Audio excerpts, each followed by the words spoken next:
நண்பர்கள் அனைவருக்கும் வணக்கம். இன்னைக்கு நாம் எதை பற்றி பார்க்க போகிறோம் அப்படின்னு சொன்னால் சம்மத விவகாரத்து.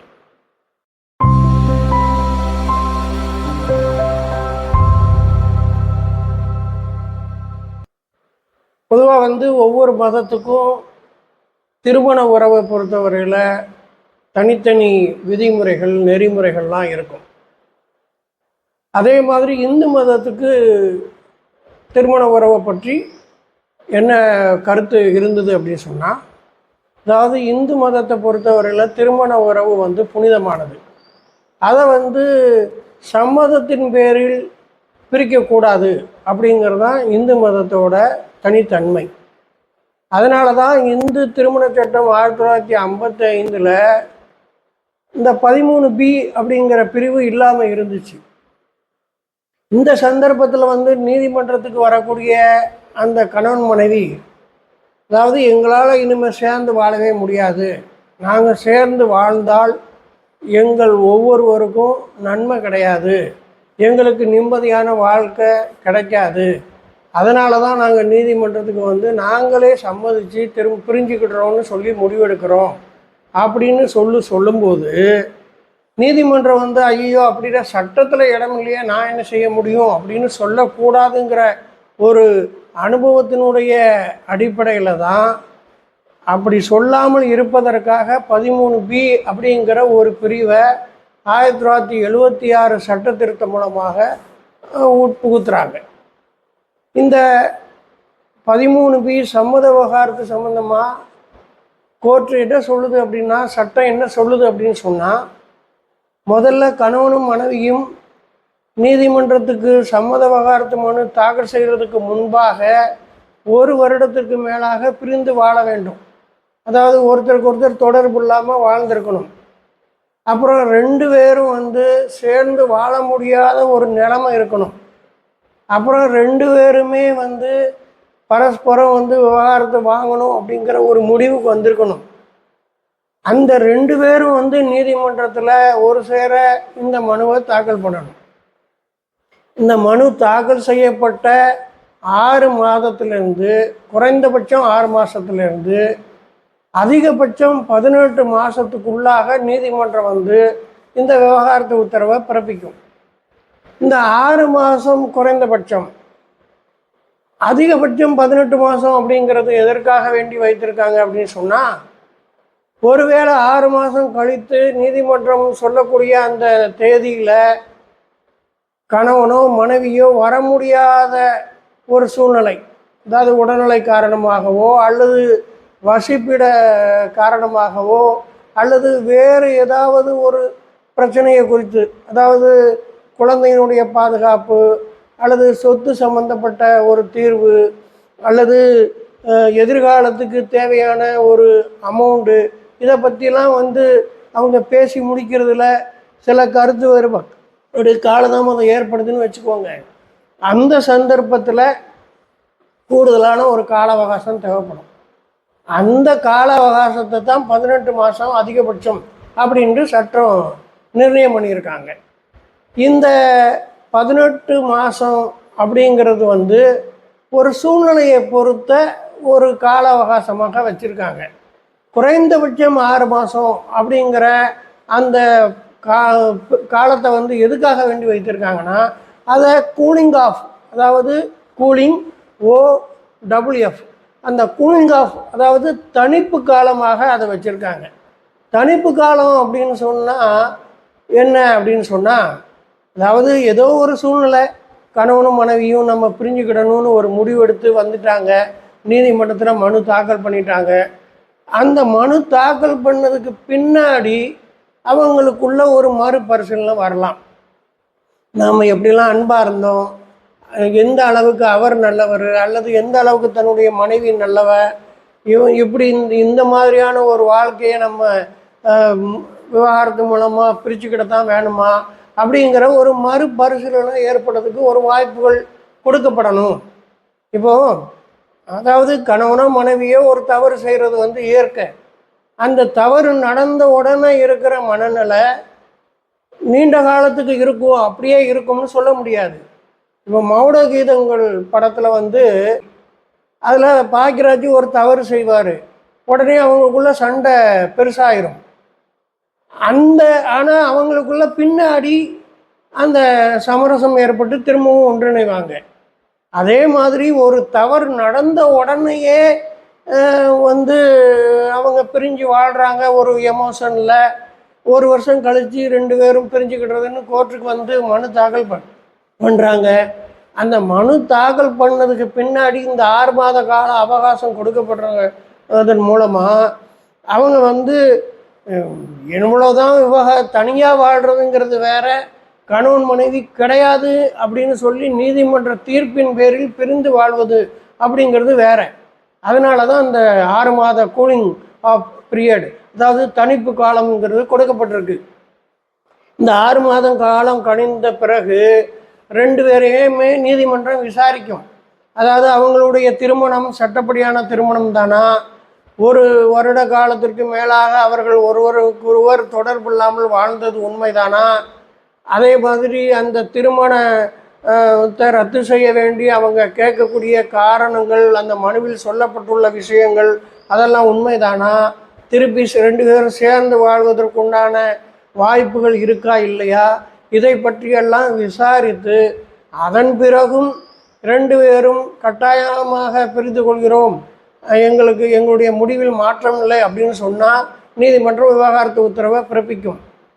அதே மாதிரியாக இந்த 6 மாத காலம் அப்படிங்கிற அந்த கூலிங் ஆஃப் பீரியடில் ஒருவேளை கணவனோ மனைவியோ நான் அவங்க வந்து இந்த மனுவை தாக்கல் பண்ணினேன் அன்னைக்கு சேர்ந்து வந்து, ஆனால் எனக்கு வந்து இப்போ வந்து சம்மத விவகாரத்து வேண்டாம், அதனால் நான் வந்து வாபஸ் வாங்கிக்கிடுறேன் அப்படின்னு யாராவது ஒருத்தர் சொல்லிட்டா அந்த மனுவை வந்து நீதிமன்றம் தள்ளுபடி பண்ணிடும். இந்த 6 மாத காலம் கூலிங் ஆஃப் அப்படிங்கிற ஒரு பீரியடு வந்து வேணுமா வேண்டாமா அப்படிங்கிற ஒரு சூழ்நிலைகள், அதை பற்றி விவாதங்கள் பல்வேறு சந்தர்ப்பங்களில் வருது. அந்த பொதுவாக வந்து இந்த சம்மத விவகாரத்துக்கு வரக்கூடியவங்க, ஏன் சார் நாங்கள் 6 மாதம் காத்திருக்கணும், எங்களுக்கு அது இல்லாமல் நீங்கள் விவகாரத்து சீக்கிரமே வாங்கித்தர முடியாதா அப்படின்னு கேட்குறது தான் பெரும்பாலும் நடந்துக்கிட்டு இருக்கு. அப்படிப்பட்ட ஒரு சூழ்நிலையில் இது மாதிரியான ஒரு சூழ்நிலை வந்துச்சு.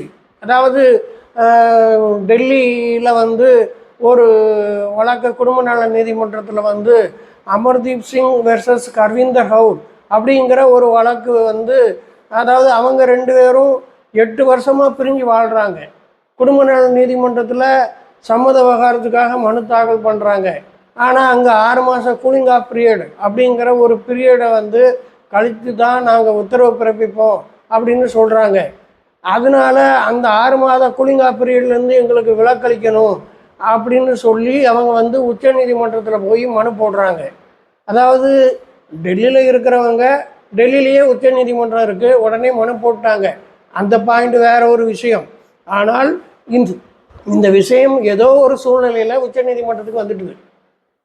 உச்ச நீதிமன்றம் வந்து அந்த மனுவை வந்து பரிசீலனைக்கு எடுத்து விசாரிக்கும் பொழுது இந்த 6 மாத கூலிங் ஆஃப் பீரியட் அப்படிங்கிறது வந்து மேண்டேட்ரியா டைரக்டரியா அப்படிங்கிற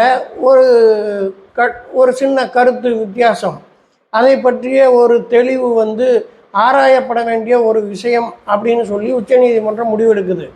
அந்த ஒரு விஷயத்துக்காக தன்னுடைய காலத்தை விரயம் பண்ணுறதுக்கு பதிலாக அங்கே இருக்கக்கூடிய மூத்த வழக்கறிஞர் அமிகஸ் குரி அப்படின்னு நியமிக்கிறாங்க. அமிகஸ் குரி அப்படின்னு சொன்னால் ஒரு குறிப்பிட்ட சட்ட பாயிண்டில் நீதிமன்றம் தன்னுடைய கவனத்தை தன்னுடைய நேரத்தை முழுவதுமாக செலவழிப்பதற்கு பதிலாக இந்த அமிகஸ் குரி என்ற ஒரு மூத்த வழக்கறிஞரை நியமனம் செய்து அவர்கிட்ட இந்த பாயிண்ட் சம்மந்தமாக உங்களுடைய கருத்தை ஒரு அறிக்கையாக சமர்ப்பிங்க அப்படின்னு வந்து சொல்லும் நீதிமன்றம்.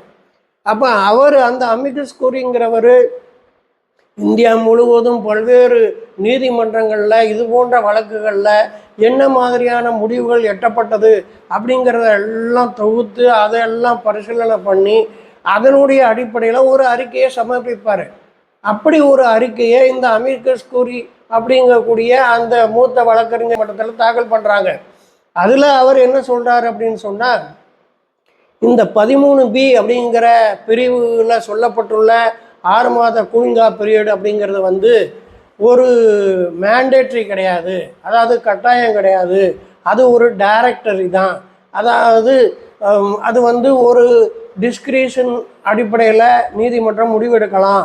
ஆனால் அந்த டிஸ்கிரிஷன் அப்படிங்கிறது கைடட் டிஸ்கிரிஷன் அப்படின்னு சொல்கிறாங்க. அதாவது கைடட் டிஸ்கிரிஷன் சொன்னால் ஒரு இந்த விஷயத்தில் இந்த விஷயங்களையெல்லாம் பரிசீலித்து அதற்கேற்ப நீங்கள் முடிவெடுக்கலாம் அப்படின்னு சொல்லக்கூடியது தான் கைடட் டிஸ்கிரிஷன். அந்த மாதிரியான ஒரு வாய்ப்புகள் நீதிமன்றத்துக்கு இருக்குது அப்படின்னு சொல்லி அந்த ஒரு அறிக்கையை சமர்ப்பிக்கிறாங்க. அப்படி சமர்ப்பிக்கப்பட்டதனுடைய அடிப்படையில் நீதிமன்றம் வந்து அந்த பல்வேறு விஷயங்களையும் ஆராய்ச்சி பண்ணி அதனுடைய அடிப்படையில் ஒரு 6 ஒரு பிரின்சிபல், அதாவது ஒரு இந்தந்த வழிகாட்டுதல் படி நீங்கள் வந்து இந்த வழக்கை வந்து நீங்கள் வந்து தீர்மானிக்கலாம். இந்த 6 மாத கூலிங் பீரியடை வந்து விலக்களிக்கணும்னா அளிக்கலாம். இந்த 6 மாத கால விலக்களிப்பை அளிக்க வேண்டும் என்று நீங்கள் முடிவெடுத்தால் இந்த 6 விஷயங்களை பரிசீலித்து அதனுடைய அடிப்படையில் முடிவெடுங்க அப்படின்னு சொல்லி சுப்ரீம் கோர்ட் வந்து ஒரு 6 பிரின்சிபல்ஸை கூடுது. அது என்ன பிரின்சிபல்ஸ் அப்படின்னு சொன்னால், எவ்வளோ காலமாக இவங்களுக்கு இடையே திருமணமாகி எவ்வளோ காலம் ஆச்சுது, எவ்வளோ காலமாக 2 பேருக்கு இடையில் வழக்கு பெண்டிங்கில் இருக்குது, 2 பேரும் எவ்வளோ காலமாக ஒருத்தருக்கு ஒருத்தர் தொடர்பு இல்லாமல் அவங்க வந்து வாழ்ந்துக்கிட்டு இருக்காங்க, அதே மாதிரி வேறு ஏதாவது அவங்களுக்கு இடையே பிரச்சனை நீதிமன்றத்தில் பெண்டிங்கில் இருக்குதா, அப்புறம் வந்து அவங்க மீடியேஷன் கன்சிலியேஷன் இந்த மாதிரியான முயற்சியில் ஈடுபட்டிருக்காங்களா, அதிலெல்லாம் ஈடுபட்டும் அவர்களுக்கு இடையே வந்து சமாதானம் ஏற்படவில்லையா, அதே மாதிரியாக அவங்களுடைய சொத்துக்கள் சம்பந்தமாக அல்லது குழந்தைகளுடைய எதிர்கால பராமரிப்பு உரிமை சம்பந்தமாக, அதே மாதிரியாக அவங்களுக்கு இடையே வந்து எதிர்கால வாழ்க்கை உதவித்தொகை சம்பந்தமாக எல்லாம் சரியான முறையிலே முடிவெடுக்கப்பட்டிருக்கா, இந்த 6 விஷயம் பரிசீலனை பண்ணி அதனுடைய பரிசீலனையினுடைய முடிவில் நீதிமன்றத்துக்கு ஒரு திருப்தி ஏற்பட்டால் இந்த 6 மாத காத்திருப்பு காலம் அப்படிங்கிற ஒரு விஷயத்தை வந்து விலக்களிக்கலாம் அப்படின்னு சொல்லி தான் உச்சநீதிமன்றம் வந்து அந்த தீர்ப்பில் குறிப்பிட்டிருக்கு. அதனுடைய அடிப்படையில் ஒரு சப்போஸ் ஒரு கணவனோ ஒரு மனைவியோ வந்து விவாகரத்து வழக்கு போட்டிருக்காங்க. அந்த வழக்கு வந்து 2 வருஷமாக நடந்துக்கிட்டு இருக்கு. அதற்கு பிறகு வந்து அந்த கணவனும் மனைவியும் வந்து சமாதானமாக பேசி அல்லது உறவினர் மூலமாகவோ அல்லது மீடியேஷன் மூலமாகவோ ஏதோ ஒரு விஷயத்தில் அவங்க சமாதானமாக பேசி நம்ம வந்து கோர்ட்டு மூலமாகவே பிரிஞ்சுக்கிட்டுறது நல்லது அப்படின்னு ஒரு முடிவுக்கு வராங்கன்னு வச்சுக்கோங்க. அப்படிப்பட்ட ஒரு சந்தர்ப்பத்தில் பெண்டிங் இருக்கிற ஒரு வழக்கை வந்து வாபஸ் வாங்கிக்கிட்டு ஏற்கனவே நாங்கள் ஒரு சம்மத விவகாரத்து மனுவை தாக்கல் பண்ணலாம். அந்த சம்மத விவகாரத்து மனுவில் நாங்கள் ஏற்கனவே வந்து ஒருத்தருக்கு ஒருத்தர் தொடர்பு இல்லாமல் இத்தனை ஒரு வருஷத்துக்கு மேலே பிரிஞ்சு வாழ்கிறோம், எங்களுக்குள்ள ஏற்கனவே நீதிமன்றத்தில் வந்து டைவர்ஸ் கேட்டு இந்த நம்பரில் இந்த வழக்கு இவ்வளோ காலம் நிலுவையில் இருந்தது, இப்போ நாங்கள் 2 பேரும் சட்டப்படியாகவே சம்மதம் தெரிவித்து அதனுடைய அடிப்படையில் விவகாரத்து பெற்றுக்கொள்ளலாம்னு முடிவெடுத்திருக்கிறோம் அப்படின்னு சொல்லி அந்த மனுவை தாக்கல் பண்ணுனா, அந்த தாக்கல் பண்ணின எந்த ஒரு சமாதான அதாவது சம்மத விவகாரத்து மனுவும் தாக்கல் பண்ணதுக்கப்புறம் இந்த 6 மாத காலத்தை விலக்கு கோருகிறவர்கள் 1 வார காலத்துக்குள்ளே திரும்ப ஒரு மனுவை தாக்கல் பண்ணணும். அந்த மனுவில் தான் இந்த 6 மாத காலத்தை எங்களுக்கு விலக்களிக்கணும், காத்திருப்பு காலத்தை கூலிங் ஆஃப் பீரியட்லேருந்து எங்களுக்கு எக்ஸம்ஷன் கொடுக்கணும் அப்படின்னு சொல்லி ஒரு மனுவை தாக்கல் பண்ணணும். அந்த மனுவில் எல்லா விவரமும் சொல்லப்பட்டிருக்கணும். அது வந்து நீதிமன்றத்தும் வந்து பரிசீலனை பண்ணும் பொழுது அந்த மனுவில் சொல்லப்பட்டிருக்கக்கூடிய காரியங்கள் எல்லாம் உண்மையாக இருக்குது அப்படிங்கிற பட்சத்தில் இந்த 6 மாத கால காத்திருப்பு, அதாவது 6 மந்த் கூலிங் ஆஃப் பீரியடில் இருந்து நீதிமன்றம் எக்ஸம்ஷன் கொடுக்கலாம். இதுதான் இந்த சம்மத விவகாரத்தை பொறுத்தவரையில் அந்த 6 மாத கூலிங் ஆஃப் பீரியடை வந்து எக்ஸம்ஷன் வாங்கிறதுக்கான வழி. அதே நேரத்தில் நீதிமன்றம் என்றைக்குமே ஒரு விவகாரத்து பரிகாரம் வழங்குவதில் அவசரம் காட்டாது. முடிந்த வரையில் 2 பேரையும் சேர்த்து மீண்டும் ஒரு திருமண வாழ்க்கையை தொடர வேண்டும் என்பதுதான் நீதிமன்றத்தினுடைய ஆசை. ஆனால் அந்த திருமண வாழ்க்கை தொடர்வதன் மூலமாக 2 பேருக்கு இடையில நிம்மதியான ஒரு வாழ்க்கை இருக்காது, அவங்களுடைய எதிர்காலத்துக்கு அது நன்மைக்கு தராது அப்படிங்கிற பட்சத்தில் தான் விவகாரத்து உத்தரவை பிறப்பிக்கும். இதுதான் சம்மத விவகாரத்து இந்த திருமண சட்டம் 13B உண்மை நிலை. இந்த பதிவு உங்களுக்கு பிடித்திருந்தால் சப்ஸ்கிரைப் பண்ணுங்கள், லைக் பண்ணுங்கள், ஷேர் பண்ணுங்கள். நன்றி, வணக்கம்.